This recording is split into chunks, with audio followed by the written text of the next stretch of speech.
Ya, ahí estamos grabando. Les estaba mencionando que cuando hacemos este ramo de manera presencial, tenemos hartas actividades grupales, focus group, discusiones guiadas en el aula, y eso es súper choro porque ustedes van planteando sus visiones, sus opiniones, experiencias personales, van haciendo mayores consultas, que no es justamente la dinámica que se da lamentablemente cuando trabajamos en la virtualidad. Participan poquito, no se hacen muchas consultas, algunos se conectan y después se van porque cuando yo termino la clase no se retiran, cuando los menciono tampoco están para poder participar, entonces ha sido de una dinámica bien distinta a lo que se puede realizar cuando uno está en la presencialidad, ¿ya? No obstante, hasta el momento hemos hablado de las generaciones, hemos hablado del sentido del trabajo, hemos hablado del aprendizaje social, vimos un video de la personalidad, vimos también un video de cómo las masas, ¿verdad?, tienden a influenciar la apreciación y la percepción de los sujetos respecto a ciertos temas con el propósito de encajar. Pero hay algo que no hemos conversado y que tiene que ver con cómo la familia o el grupo de, de pares u otras instancias educativas van de alguna u otra manera influyendo en esto que llamamos la construcción del ser social, ¿ya? El concepto de socialización, ustedes van a encontrar varios conceptos dependiendo de los teóricos, pero básicamente es un influjo entre una persona y otras, ¿ya? Cuando hablamos de influjo es como un intercambio de emociones, de conocimientos, de apreciaciones, de, de comportamientos, de valores, y que estamos retroalimentándonos de manera constante con nuestros semejantes o en este caso con otras personas, en donde vamos acuñando y aprendiendo o rechazando o aceptando ciertas pautas de comportamiento social y cómo nos vamos adaptando y ajustando a ellas.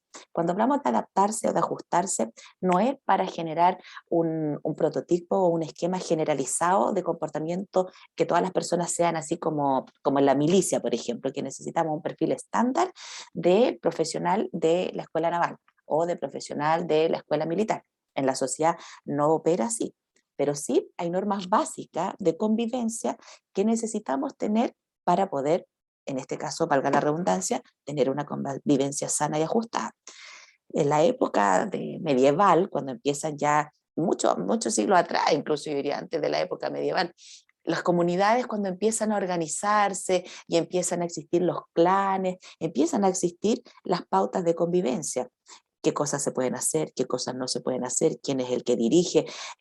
Hay polémica cuando de repente se hacen ciertos debates y hay algunos que se sublevan en contra del orden que está establecido, ¿verdad? Hay guerras y pugnas por quién quiere establecer el poder o una forma nueva de hacer las cosas, y así ustedes incluso encuentran series en Netflix históricas como Vikingos, por ejemplo, que es súper antigua, en la época en donde se gesta la historia, pero así es donde se va construyendo la socialización. Hoy en día, por supuesto, es mucho más compleja porque en la época antigua no estaban los medios de comunicación masificados como existe hoy en día. La televisión, la internet, el celular, el WhatsApp, la radio, ¿verdad? Nada de esto existía, pero aún así los pueblos antiguos tenían estructuras para poder regular y definir el comportamiento. Y la gente sabía que estaban esas pautas para poder ir normando y que en este caso, como ya lo dije en un momento, existieran normas de convivencia sana. A lo largo de toda la etapa de la vida de las personas, desde la infancia hasta la vejez, vamos teniendo esta interacción con estas otras personas, en donde obviamente cuando somos pequeños somos mucho más vulnerables y estamos mucho más expuestos a aprender tanto cosas buenas como cosas malas. Mientras vamos creciendo y se supone que estamos teniendo un proceso de socialización positivo, en donde se nos enseñan cosas positivas y en donde además tenemos un buen desarrollo intelectual y cognitivo, vamos siendo capaces de ir aceptando, rechazando o cuestionando ciertas pautas de comportamiento, ¿ya? Vamos a ir estableciendo relaciones con personas que son diferentes a nosotros, que tienen otros sistemas culturales, vamos a transitar de un colegio a otro y donde nos vamos a poder dar cuenta que la forma de llevar a cabo la educación también es distinta porque hay culturas organizacionales diferentes, dinámicas muy distintas, o por el contrario, pueden ser dinámicas muy parecidas, en donde va a causar como impresión de que sea tan similar, ¿ya? Pero el punto es que a lo largo de toda nuestra vida, nosotros estamos viviendo este proceso de socialización, interactuando con otros, desarrollando, mejorando, también transmitiendo nuestra forma de pensar, sentir y actuar, que en algún minuto van a ser fundamentales para la participación eficaz a nivel social. Y cuando hablamos de la participación eficaz a nivel social, estamos hablando ya de, por ejemplo, votar, de tomar decisiones, de poder tener nuestra opinión, que va mucho más allá de opinar qué almorzamos hoy día, po, ¿ya? Porque hay ciertas opiniones que se dan en el grupo familiar, pero después hablamos y cuestionamos de cómo estamos funcionando como comuna, como barrio, a nivel ciudad, como país, y obviamente que el proceso de socialización es clave para que nosotros podamos ir teniendo a la mano determinada información que nos permita nutrirnos culturalmente y también nos permita hacer un aporte a nivel social, ¿ya? Estas pautas de socialización, de alguna manera, se van transmitiendo de una generación a otra y se van aprendiendo y se van desarrollando y también se van mejorando. Por ejemplo, estamos claros que los cabros chicos de nuestra familia tienen ciertas pautas de socialización nuestra, pero hoy en día las han ido complementando con las pautas tecnológicas, con las nuevas formas de hacer las cosas, han ido desarrollando ciertas potencialidades y hay otras que se han ido disminuyendo, se han ido erradicando. Entonces, vamos gestando a lo largo de esta interacción las habilidades para que tengamos un comportamiento organizado. Cuando hablamos del comportamiento organizado, desde lo psicológico, estamos hablando de alguien que razona bien, que actúa bien, que es capaz de, cuando decimos sentir bien, es algo me da algo sucede que me provoca rabia y amerita que yo sienta rabia. Algo sucede que me entristece y amerita que me dé pena. Un comportamiento desorganizado es una persona que frente a algo que no tiene importancia actúa con violencia. Alguien que frente a una situación que no es relevante se pone a llorar y se deprime. Una persona que frente a una situación que debiese que generar sentimientos a lo mejor más, más como más complejos, por ejemplo, se pone alegre, ¿ya? Entonces, ahí tú vas hablando de un comportamiento desorganizado. Y esos mismos comportamientos desorganizados que uno puede observar a nivel individual en las personas, se pueden observar también a nivel colectivo en los grupos. Grupos terroristas, grupos que provocan atentados, grupos que van en contra de un sistema, pero van en contra de manera violenta, en donde al final sus ideologías no son sanas, no son propositivas, porque al final generan mucho más caos, generan mucho más disrupción y a nivel social se presenta un problema mucho mayor, ¿ya? Los tipos de socialización pueden ser primarios o secundarios. Los primarios están vinculados a todo lo que tiene que ver cuando estamos pequeños, la primera infancia, y que en este caso estamos insertos en nuestra familia. Somos pequeños desde los 0 hasta los 6, 7 años, en donde la familia tiene una influencia primordial en nuestra forma de pensar, sentir y comportarnos, ¿ya? Tiene una alta carga afectiva, porque nosotros queremos a los papás, queremos a los abuelos, queremos a los tíos, queremos al hermano mayor. Y obviamente como los queremos, y ellos también se supone que nos quieren a nosotros, vamos a asumir que lo que ellos nos están enseñando es una realidad y no la vamos a cuestionar hasta que por lo general seamos adolescentes, ¿ya? Se caracteriza por esta fuerte carga afectiva porque, decía yo, hay unos vínculos, ¿verdad? Vínculos de dependencia y de afecto. Por supuesto que ir aceptando ciertas normas y pautas de convivencia va a depender de la capacidad de aprendizaje que tenga el niño, pero también va a depender de qué tan presente está la familia educando en eso, porque hay familias que de repente están metidos en otras cosas, po. Entonces hablan de responsabilidad, pero al cabro chico nadie le enseña a ser responsable. Hablan de ser comprometido, pero al cabro chico nadie le enseña a ser comprometido. Entonces, después, cuando seamos adultos, vamos a tener a una persona que no es comprometida con ciertas cosas a nivel social porque claramente no se le enseñó, ¿ya? Ahora, la familia tiene el poder del tipo de cosas que habla, el niño lo va a asumir como una verdad única. Por eso es tan importante que las familias también regulen su forma de sentir y de actuar frente a ciertos temas. Porque si la familia tiene una retórica violenta, resentida, o al revés, resignada, de exceso de pasividad, el niño está recibiendo toda esa carga afectiva referida a un tema en particular. ¿ya? Ahora, a lo largo de la vida, el niño va a ir teniendo un proceso o un desarrollo psicoevolutivo, y ese desarrollo psicoevolutivo es biológico, sexual, emocional, conductual también, en donde va a ir, se supone, adquiriendo nuevas y mejores pautas de comportamiento para poder desenvolverse de manera óptima y exitosa en su propia vida, ¿ya? Y en la medida que se sienta óptimo y exitoso en su propia vida, va a ser un aporte también a nivel social.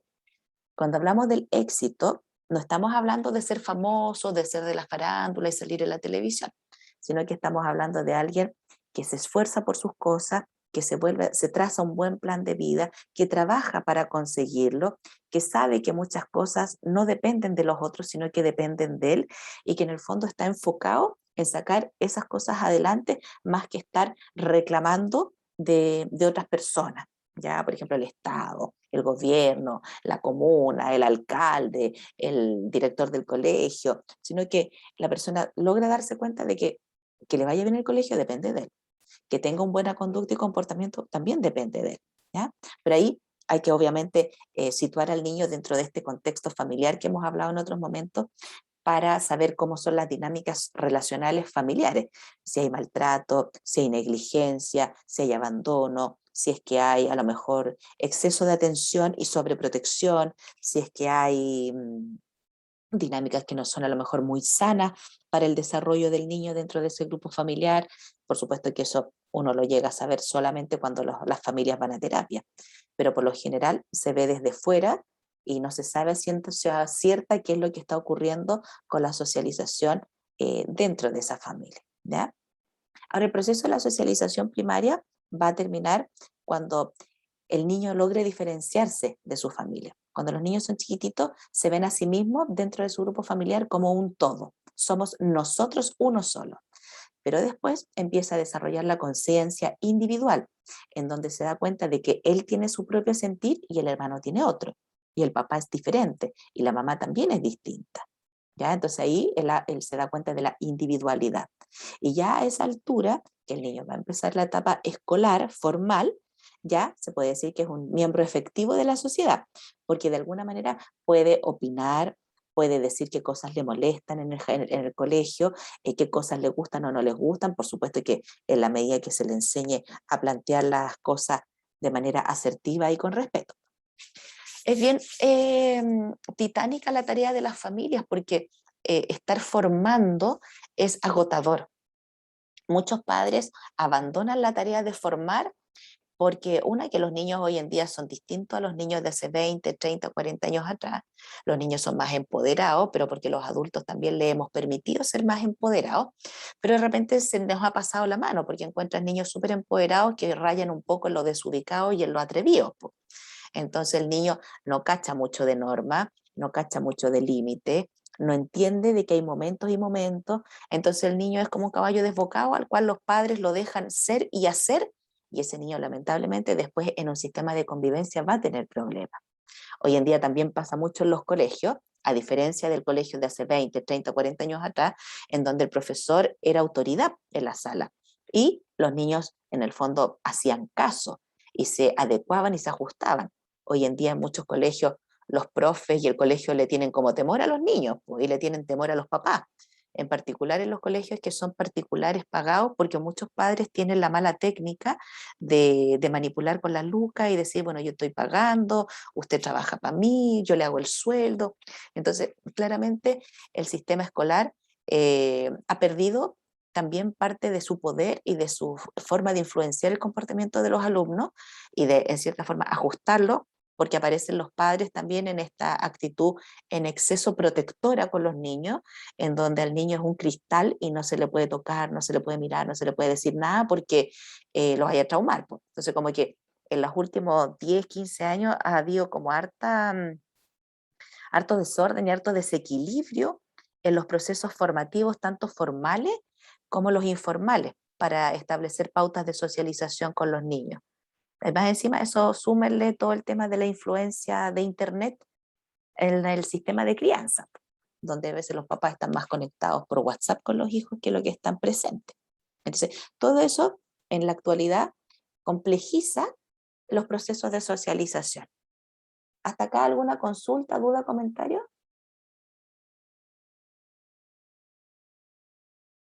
No, profe. ¿No? ¿Se entiende bien? ¿Les hace sentido?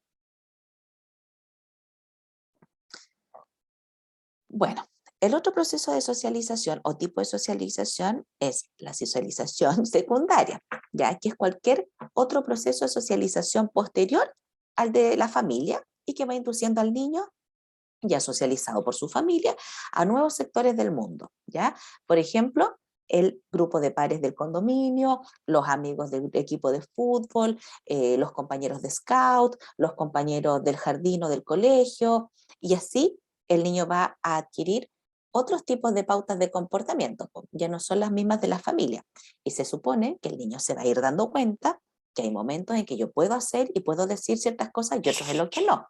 En mi casa me permiten, pero en el equipo de fútbol no. Donde mis abuelos me permiten, pero en la casa de Pepito no. Pero el niño va también observando unos nuevos submundos, unas nuevas realidades de funcionamiento de los otros grupos. Por supuesto, estas realidades son parciales porque el niño no está a tiempo completo inserto en esos otros grupos, está unas horas. Yo voy unas horas de visita a la casa de Pepe, voy unas horas a jugar a la pelota, estoy algunas horas el día sábado en el scout. Entonces, el niño va ajustándose y va entendiendo de que dependiendo del contexto y del escenario van a aparecer ciertas normas. Hay algunas que son más potentes que otras, por ejemplo en el deporte, disciplina, compromiso, trabajo en equipo, energías mancomunadas para que todos remen para el mismo lado. Entonces el niño que entiende bien esos conceptos va a perdurar en el equipo del fútbol, pero el que no, solito se va a retirar, porque si el niño es medio narciso y quiere ser la estrella del fútbol, le cuesta trabajar en equipo, se frustra con facilidad cada vez que le meten un gol, estamos claros que no está pintado para trabajar en equipo. Y a lo mejor los papás no potencian que al niño le vaya bien en el grupo. Yo me acuerdo que hace años atrás, cuando mi hijo grande iba en el colegio, lo típico que cuando les gusta el fútbol quieren estar en una escuela de fútbol. Partimos con la escuela de fútbol del colegio. Entonces los días sábados a veces tocaba entrenamiento, a veces tocaba partido y otras veces tocaba participar de campeonato. Y de repente el partido estaba como en su mejor momento y no faltaba el papá que decía, no sé, pues ya Tomás, corre Tomás, mete la pelota, Tomás, bota Tomás. Y uno quedaba mirando al papá como decir, si tienen 8 años, 8 años. Y el Tomás, como no había metido el gol, se ponía a llorar, se frustraba, se sentía mal, el papá se lo llevaba enojado. Entonces tú decías, a los moscupos. Porque era mal, se suponía que el niño iba, una, a jugar a la pelota, a aprender, pero también para divertirse. Pero este papá, y así, no solamente este papá, bien, un montón de papás y un montón de mamás estimulando en el cabro chico el desarrollo de un nivel de frustración súper elevado porque eran niños de 8 años. Imagínense cómo terminaron esos pobres carpros a los 14, con niveles de intolerancia súper, súper desarrollados. Y claro, como dice el Leonardo, nos faltan esos papitos. Y por supuesto, también habían otros papás en donde llevaban al cabro chico como para que se divirtiera, pero eso sí que era un chiste porque el cabro chico no le da pero ni pata con bola a la cuestión de la pelota, y el cabro chico al final, bueno, era una cosa más recreativa, pues si hubiese sido una cosa de alto rendimiento y de competencia, claramente en la selección de fútbol del colegio, como lo planteaban ellos, no era el lugar para ir a competir, porque hay lugares donde se hacen actividades que son más recreativas y otras que son de alto rendimiento. Entonces, con el ejemplo que les estoy describiendo, claramente los niños están en estos grupos donde hay un profesor líder, pero después los niños se enfrentan a este otro mundo en donde, por ejemplo, en los partidos, como todos los papás gritaban, los cabros chicos jugaban tremendamente nerviosos porque en vez de estar concentrados de meter el gol y de quitarle la pelota al contrincante, miraban al papá a cada rato para buscar validación y aprobación para ver si lo estaban haciendo bien o no. Entonces uno desde fuera podía decir, estamos mal con este proceso de socialización si lo que queremos es formar personas que sean colaboradoras, que trabajen en equipo, que vean en la consecución de los logros como algo mayor que solamente ir y anotar los goles, ¿ya? Entonces, los niños van visualizando, van creciendo, van dándose cuenta de que hay otros escenarios, van internalizando, van comparando y por supuesto llega la tan anhelada adolescencia, en donde el cabro chico pone ahí a prueba toda su capacidad criteriosa para ir cuestionando el status quo que hasta el momento se le ha tratado de instaurar, ¿ya? El niño también en esta etapa de socialización secundaria, al inicio de esta etapa de socialización secundaria, se va dando cuenta que los padres no es el único medio de socialización y para aprender. Se va dando cuenta que están otros agentes de socialización. Y por supuesto la carga afectiva que tiene el aprendizaje con los padres o en el núcleo familiar va siendo reemplazada por ciertas técnicas pedagógicas que facilitan el aprendizaje. Las técnicas de aula, las técnicas del profesor de fútbol, las técnicas del guía de scout. Hablo del scout porque, bueno, no sé si en la actualidad habrán tantos grupos de scout como cuando, por ejemplo, yo era chica, pero eran súper buenas instancias y los guías eran buenos porque una, les enseñaban a los cabros chicos temas como con la naturaleza, de sobrevivencia, el tema, por supuesto, del trabajo en equipo, análisis de algunas situaciones, la colaboración, eh, como hartos valores que eran bien positivos. De hecho, mucha gente permaneció en Scout hasta grandotes, pues hasta como los 23, 24 años, entraron ahí a los lobatos y después pasaron a la tropa, a la compañía y terminaron como jefes de unidades.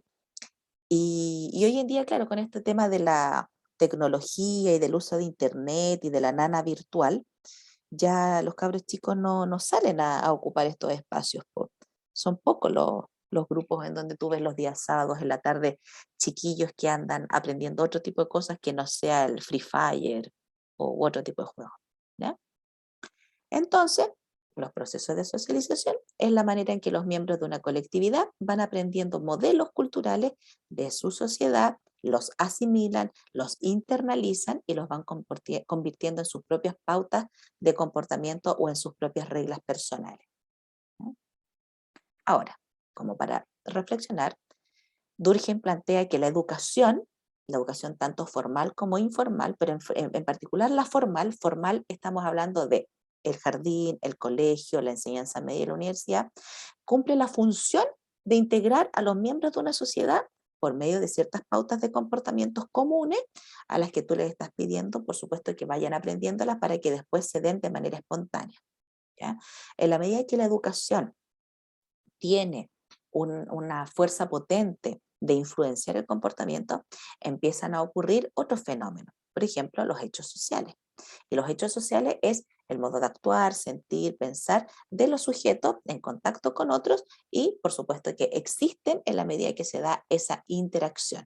Es decir, un hecho social, por ejemplo, una discusión es un hecho social, ¿ya? En donde una persona plantea su punto de vista y la otra también plantea su punto de vista.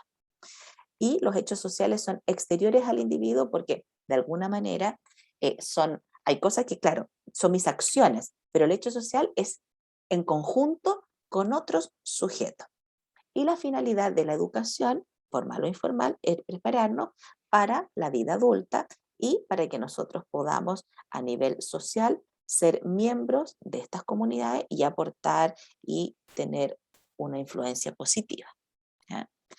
Cuando hablamos de la influencia positiva y activa, es proponer más que criticar, analizar más que quejarse, hacerse cargo. Muchas veces se escucha a la gente pura crítica, pura queja, y esas personas justamente son como las wifas a veces en sus medios personales, con la señora, con el marido, con los hijos, en el colegio, con sus compañeros de pega, pero es súper fácil criticar. Entonces, desde las teorías más románticas, la idea es que la crítica no sea solo crítica, sino que también sea acción. Y esa acción de cambio tú la puedes implementar incluso en un grupo pequeño de personas, con 2 o 3 personas con las que tú trabajes. No es necesario ser alcalde, diputado, concejal, core o miembro del gabinete de gobierno para poder implementar ciertos cambios. Nosotros podemos influenciar en las personas. ¿Ah?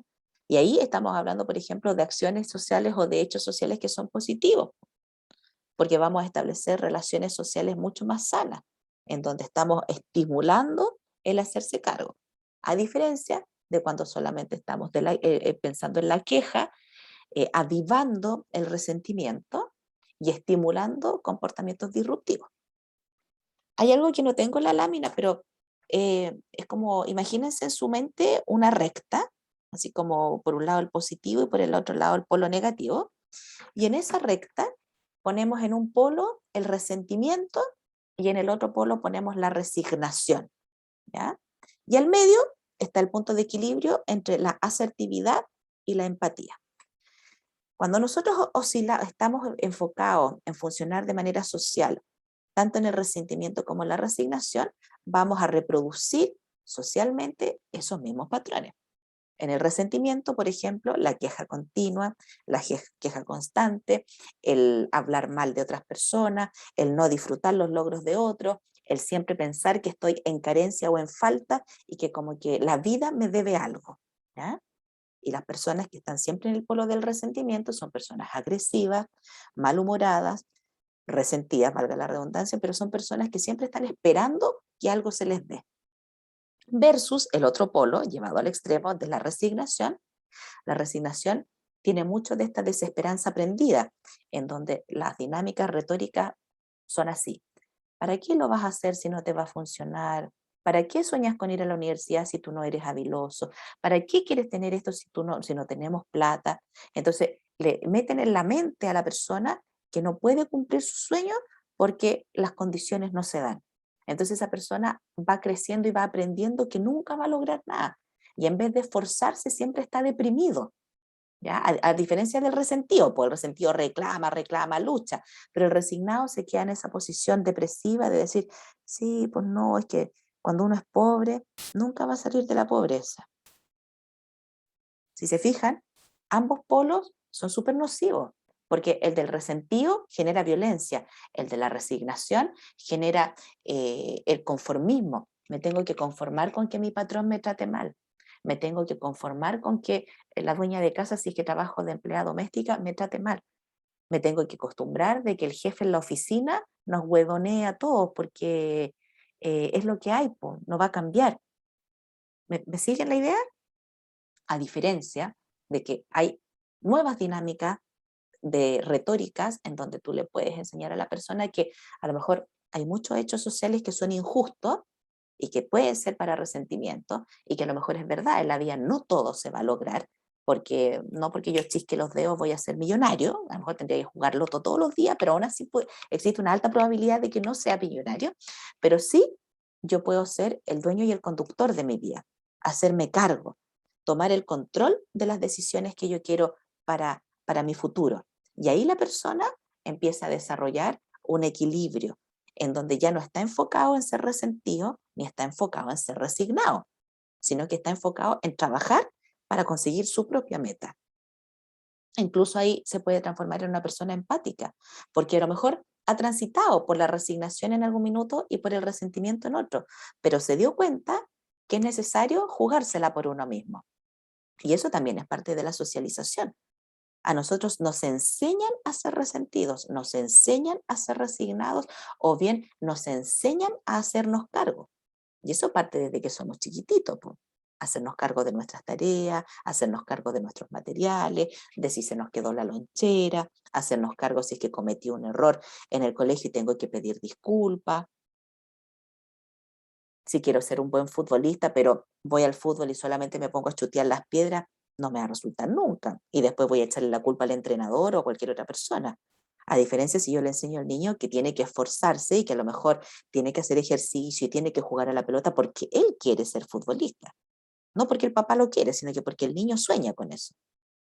Entonces, a nivel social, tenemos la familia y también los grupos de socialización secundaria, una tarea importante porque tenemos que impulsar a tanto a los niños como a los jóvenes a que pueden lograr sus metas, po, a que no haya rivalidad, o sea, la rivalidad no es mala en la medida que yo no lastimo al otro, pero si la rivalidad implica que yo hable mal de la gente, discrimine a la gente, porque y la discriminación es para todos lados, po, es discriminación, como decíamos el otro día con una colega, hacia los cuicos, hacia los pobres, hacia los más inteligentes, hacia los menos inteligentes.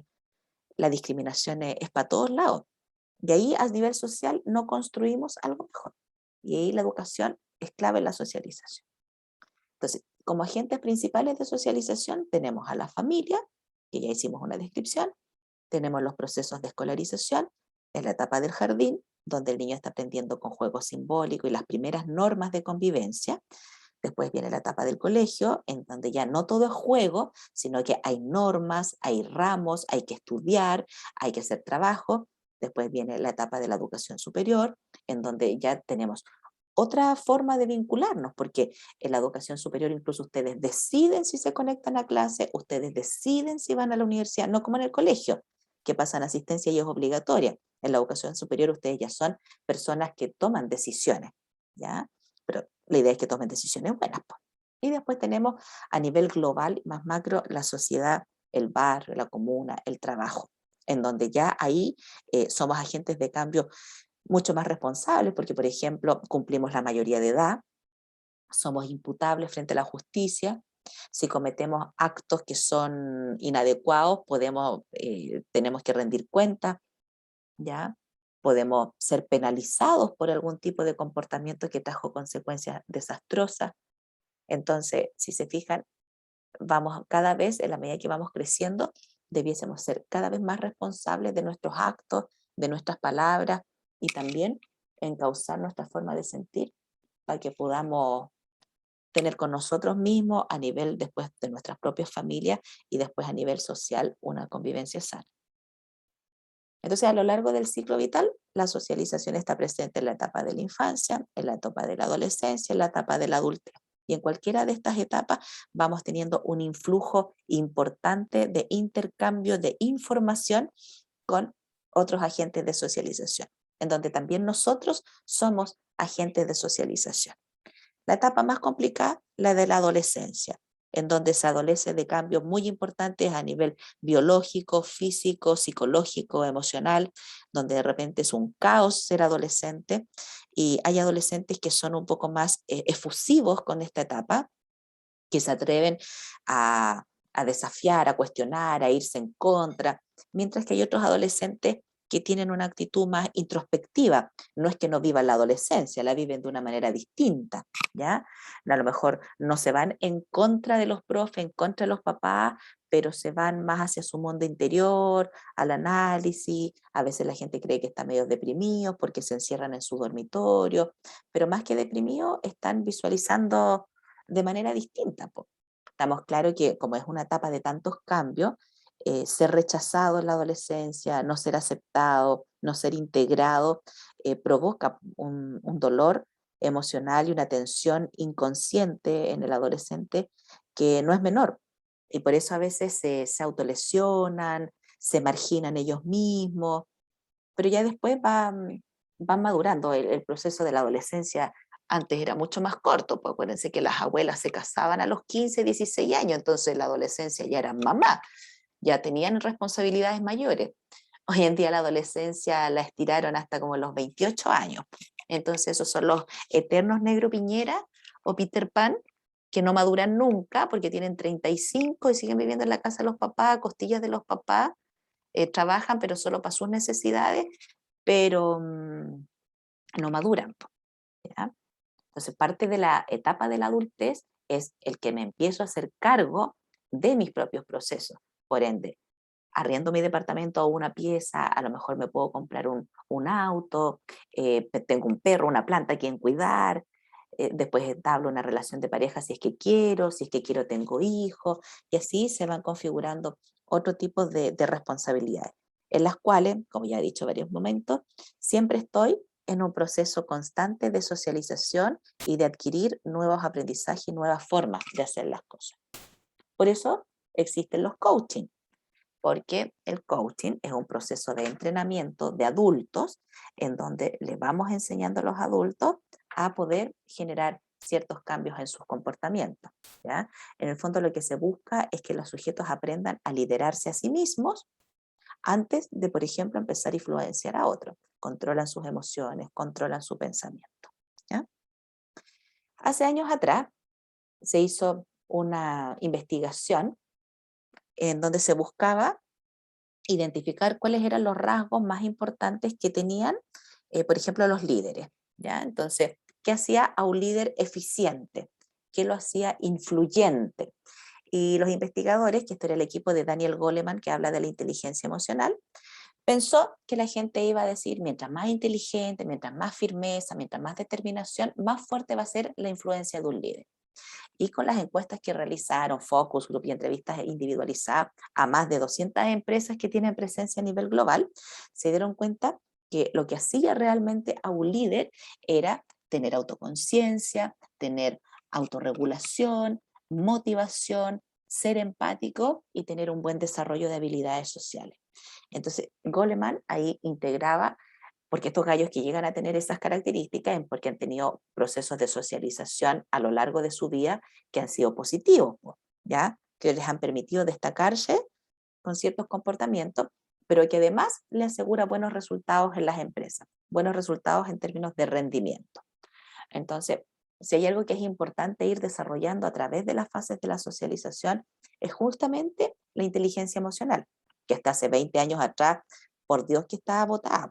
Hoy en día, en los colegios se trata de implementar harto el que los niños aprendan a, a un tiempo fuera si estoy muy enojado, aprendan a considerar las emociones del compañero, que se den cuenta que con sus acciones pueden causar daño, pero los colegios lo tratan de hacer, pero de repente los cabros como son malcriados o muy regalones en la casa, les cuesta también aprender estas pautas de socialización del colegio, porque aunque el colegio le dé como bombo en fiesta a ciertos temas, el niño después vuelve a su medio familiar. Y en el medio familiar, porque es el nieto único, por ejemplo, se le aguanta todo. ¿Ya? Entonces, siempre tiene que haber una coherencia importante entre los procesos de socialización, tanto en la escolarización formal como en las familias, porque si no hay una disonancia para el niño y el niño no se va a desarrollar de manera emocionalmente correcta o sana. ¿Ya? Para comentarles cuáles fueron los resultados de esta investigación y que siguen estando vigentes estos 5 componentes de la inteligencia emocional, que ojo, acá están enfocados como desde el liderazgo, pero después las investigaciones posteriores se dieron cuenta que las emociones, la inteligencia emocional no solamente es para un líder, sino que es para cualquier persona y que pueda tener una convivencia ajustada y sana con otras personas. Entonces, por ejemplo, la autoconciencia, que es uno de los componentes, es la capacidad de darme cuenta de las cosas que a mí me pasan. Sé que tengo rabia, sé que estoy molesto, sé que estoy frustrado, sé que estoy alegre y aparte de saber lo que me pasa, me logro dar cuenta de cómo reacciono cuando tengo este tipo de emociones y cómo mis emociones impactan en los otros. ¿Ya? O sea, soy consciente de cómo influyo con la rabia, con la alegría, con la tristeza en los otros y cómo así puedo alterar las dinámicas de mi grupo. ¿Ya? Entonces, alguien que es autoconsciente se da cuenta de lo que le pasa. Pero idealmente debiese tener una buena autorregulación, es decir, sé manejar mis estados afectivos que logro identificar. Tengo rabia, me doy cuenta que tengo rabia y no sé, pues salgo a trotar, le pego combos al punching ball o a una almohada, eh, voy y me distraigo, me alejo de la gente cuando estoy enrabiado, cosa de no impactar emocionalmente a los otros. Y cuando hablamos de la autorregulación es más que reprimir, es controlar, ¿ya? Como tengo rabia, pero no te voy a atacar. Tengo pena, pero no voy a estar llorando todo el tiempo. Soy capaz de matizar mis emociones con tal de que no impacten de manera negativa a los otros. Por lo general, los psicólogos decimos, bueno, si tener pena es válido, tener rabia es válido, el punto es cómo la vas a expresar. Porque si yo por tener rabia le voy a pegar a mi compañero de trabajo, estoy súper mal. A lo mejor en una discusión podré levantar la voz y hay cosas que están dentro de lo políticamente permitido, pero hay otras que ya se escapan al comportamiento ajustado a nivel social. Estamos claros que hay personas que le han ocurrido eventos muy, muy, muy fuertes en donde a lo mejor no se logran autorregular y le pegan, por ejemplo, a otra persona y se les escapa la moto, pero a veces son eventos aislados y hay que entender que son en un contexto, esa persona se desbordó. No estamos diciendo que esté bien lo que hizo, pero se desbordó porque llegó a un límite en donde se vio sobrepasado y se desreguló. Pero por eso también es importante que todas las personas ojalá fuesen reguladas emocionalmente, pues, porque así no viene el desborde, porque no me desbordo yo, tú no te desbordas, somos cautelosos en la forma de plantear las cosas, somos cautelosos en la manera de darnos un consejo, cosa de propiciar ambientes de confianza, transmitir que estamos siendo justos con lo que estamos diciendo y que obviamente no voy a tener un arrebato. ¿Ya? El tercer componente de la inteligencia emocional es la motivación, y es la motivación de mí mismo y la motivación para otro. La automotivación tiene que ver con la capacidad de que me entusiasmo con las cosas que hago, me provocan alegría, me esfuerzo por lograrla, cuando incluso las cosas salen en contra, aún así busco la manera de resolverla y no decaigo en la energía y en las ganas de querer lograr una determinada meta.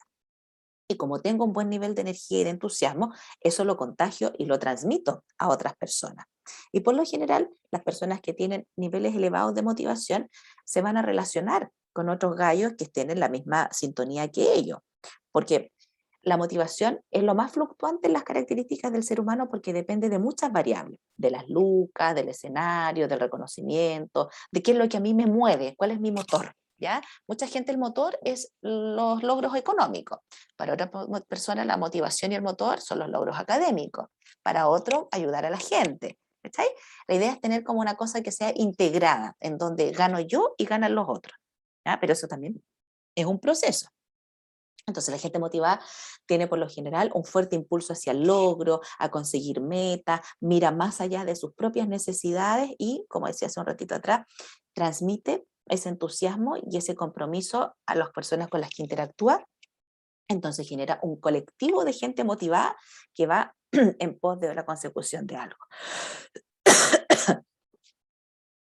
El cuarto componente de la inteligencia emocional es la empatía. Esto ha estado súper manoseado porque todo el mundo dice que tienes que ser empático, tienes que ser empático. Y ojo, la empatía es ponerme en el lugar del otro, darme cuenta cómo el otro siente, lo que al otro le pasa, comprender sus emociones, pero no por eso voy a estar de acuerdo. Yo puedo darme cuenta que cierto grupo de personas tiene rabia y lo comprendo, pues si yo viviera la misma situación que ellos también tendría rabia, pero no iría a incendiar el metro. Tengo rabia, tengo mucho resentimiento y yo me doy cuenta que tú lo tienes, pero yo no iría como tú a pegarle el balazo al cabro acá en el Cerro Alegre. Porque si fijan, hay pautas de convivencia, o sea, hay límites, hay cosas que yo puedo comprender de ti, pero hay un límite en donde yo no comparto lo que tú hiciste, pero te comprendo, no te sanciono, no te cuestiono, pero tampoco te justifico. ¿Ya? En términos laborales, obviamente la empatía es la capacidad de entender lo que a los otros les pasa, brindarles apoyo, tender la mano para colaboración o bien dar un consejo. Pero cuando hay algo que considero que está inadecuado, también lo puedo decir. Y ahí soy una persona asertiva, porque digo con las palabras adecuadas, en el momento adecuado, y a quien corresponda lo que quiero decir. ¿Ya? Muchas veces las personas de ansiosas nos pisamos la cola y somos apresurados. Entonces vamos y disparamos y decimos y no cachamos que no es el momento para hablar porque a lo mejor estamos en ese minuto súper acalorados y enojados o a lo mejor estamos súper apurados. Pero realmente es tanta nuestra necesidad como de aclarar la situación que, que actuamos atarantadamente. ¿Ya? Entonces la empatía de alguna u otra mano también va de la mano de la asertividad. ¿Ya? Por lo general, las personas en los equipos de trabajo o los líderes empáticos son personas que transmiten sus conocimientos, que brindan apoyo y colaboración, que, que están en función de mejorar ciertas dinámicas y no es que solo propongan, sino que también se hacen parte de para mejorar esas dinámicas, ¿ya? Tienen una buena sensibilidad intercultural, logran darse cuenta de las diferencias que hay entre las personas del grupo de trabajo, por ejemplo. ¿Ya? Y trata de comprenderlos, pero como decía hace un rato atrás, no de justificarlos. ¿Ya? Y la última variable o componente de la inteligencia emocional es las habilidades sociales, en donde ser habilidoso socialmente no significa que le caigo bien a todo el mundo, que soy el más chistoso de la fiesta, que soy el más bueno para la talla, no, es que logro tener relaciones amables, adecuadas, Ojalá construir simpatía con las otras personas, un buen diálogo, acoger la opinión de las otras personas, escucharlo. Estamos claros que hay, por ejemplo, en el mundo laboral, a los líderes a veces les cuesta tener un buen nivel de desarrollo de habilidades sociales porque también tienen pensamientos más estratégicos, po. Entonces están pensando en cómo resuelvo esto, cómo resuelvo lo otro, y en ese minuto no hay mucho espacio para ser simpático, a diferencia cuando estamos en un ambiente más relajado, ¿ya? Pero la idea es que alguien con buenas habilidades sociales influencia a su entorno, transmite esta motivación de la que hablábamos hace un ratito atrás, sabe que necesita del grupo y del equipo para conseguir los fines que necesita obtener, tiene una efectividad cuando tiene que liderar procesos de cambio, ¿ya? Persuade, logra construir equipos de trabajo en donde todos son importantes, y así va generando como una red en donde las personas trabajan de manera entusiasta, la gente logra ser responsable con lo que le corresponde porque se siente visibilizado, se siente acogido. Por supuesto que eso no implica tener buenas relaciones sociales, no implica a veces no dar un tirón de oreja o no plantearle a la otra persona algo en lo que estoy en desacuerdo. Eso es parte de la vida y también es importante aprender a hacerlo, plantear los desacuerdos de manera asertiva y empática cuando algo no me parece, ¿ya? Entonces, la idea es que ojalá los procesos de socialización vayan permitiendo ir desarrollando esta inteligencia emocional, cosa que cuando llegamos a la etapa adulta, que es donde en realidad empieza la real life, porque empiezan otros niveles de compromiso, otros niveles de responsabilidades, empieza la vida un poco más cruda, más adulta, ya no todo es como simpatía, fiesta, aprendizaje, dormir hasta tarde, ahora es distinto la dinámica del adulto.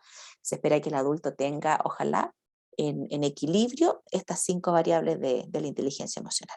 Nunca van a estar al mismo nivel, no todas están como en la misma recta, sino que van a haber momentos en que a lo mejor voy a tener más habilidades sociales que motivación, o van a haber momentos en los cuales voy a estar más enfocado en mi propia autoconciencia que en la motivación de los otros, ¿ya? Pero la idea es que siempre estén presentes estos 5 componentes. ¿Y por qué es importante que estén presentes? Porque en el mundo del trabajo los resultados son súper importantes, pero el proceso de cómo se llega a los resultados también es clave, ¿ya? Por eso hoy en día se habla mucho del proceso para conseguir una meta. Porque si en el proceso terminé con estrés, con úlcera, terminé con personas de mi equipo presentándome licencia de trabajo por estrés, significa que el proceso fue desastroso. Logramos el objetivo, pero todos terminamos enfermos. Y al revés, pues, logramos el objetivo, pero no hubo ningún caído o alguien con el alita rota en el proceso de la consecución de esa meta. Hasta acá, ¿alguna consulta, duda o comentario?